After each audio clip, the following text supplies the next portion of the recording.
siapa? Oh, saya Astrid, Bu. Oke, Mbak Astrid. Hari ini gimana Mbak kabarnya? Alhamdulillah baik, Bu. Oke. Duduknya nyaman nggak? Nyaman. Oke. Hari ini Mbak Astrid lagi ngapain aja? Apa-ngapain sih, Bu? Cuma tadi ada ngumpul sama teman saya. Gitu. Hari ini Mbak Astrid kedatangan di sini mau ngapain? Oh, aku datang ke sini mau konseling sama Tentu saya ada waktu untuk Mbak Astrid. Terima kasih banyak ya, Bu.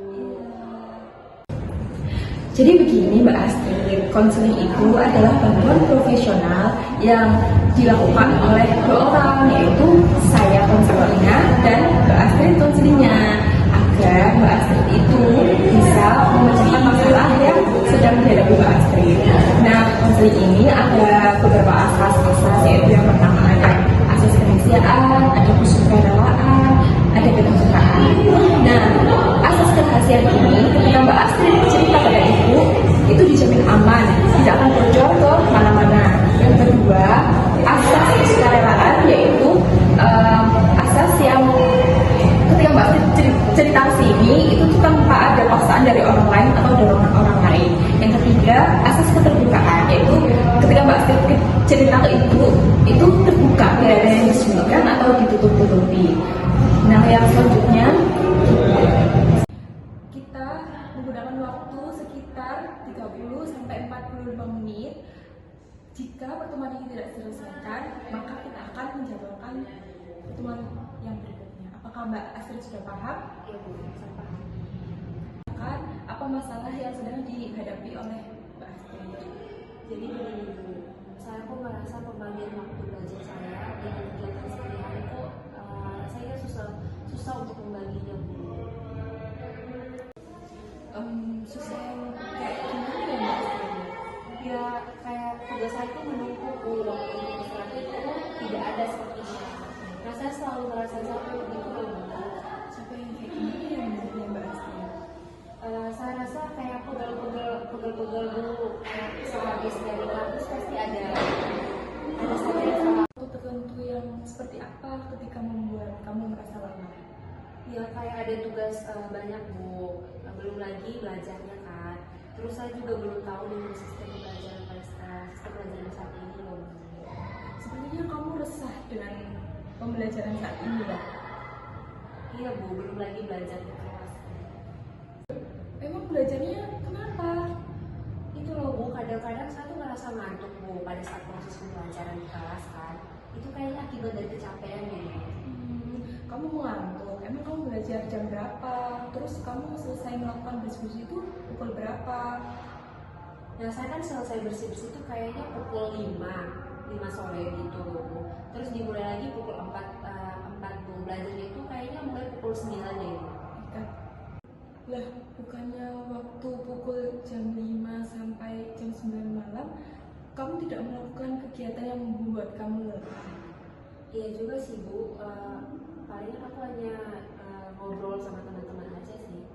Pada saat kamu belajar biasanya sampai pukul berapa kamu selesai belajar?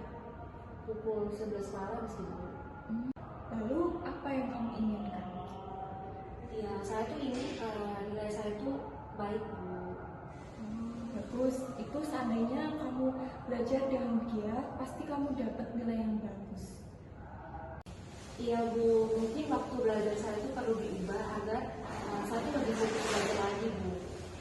Nah, itu kamu tahu, mungkin dengan waktu belajar yang awalnya pukul 9 diubah jadi pukul 7, sehingga kamu tidak merasa sangat kelelahan.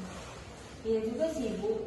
Mungkin karena efek belajar, saya itu kemalaman, Bu. Dan itu juga membuat saya agak bangun kesiangan. Dan selesai belajar biasanya kan pukul 11 malam ya kan, Bu. Kamu tidur terlalu larut, Mbak Astrid. Berarti saya harus membagi waktu untuk tidur yang cukup agar saya dapat bangun lebih awal gitu kan, Bu. Nah, itu bagus. Jadi kamu bangun lebih pagi biar kamu itu bisa datangnya nggak tergesa-gesa dan kamu juga berangkat kampus jadi nggak mepet kan. Berhubungan dengan kegiatan kamu di kampus, apakah setelah pulang kuliah hanya nongkrong sama teman-teman kamu? Iya Bu, saya rasa juga begitu. Tapi saya lebih sering setelah pulang kuliah itu saya mengerjakan tugas di kampus Bu bersama teman-teman. Wah, bagus sekali tuh kamu mengerjakan tugas. Iya Bu, biasanya kan banyak tugas yang belum diselesaikan. Makanya kita selesai kuliah itu kita menyelesaikan tugas itu di kampus Bu. Oke, bagus. Apabila itu kamu rajin mengerjakan tugas dan sering tidak telat mengumpulkan, itu pasti kamu membantu banget loh nilai kamu di kampus. Ya juga sih Bu. Nah, semester depan saya akan belajar lebih giat lagi Bu untuk meningkatkan prestasi belajar saya Bu. Baik, Ibu sangat senang mendengarnya dan Ibu akan lebih senang lagi kalau Mbak Astrid benar-benar melakukannya. Iya Bu. Nah, berhubung waktu udah habis, mari kita akhiri konseling ini. Tapi sebelumnya Ibu menyimpulkan hasil pembicaraan kita ya. Iya Bu. Berdasarkan apa yang Ibu dengarkan tadi dari awal, Mbak Astrid mengatakan bahwa susah dalam mengatur waktu belajar ya. Iya Bu, begitu. Kan?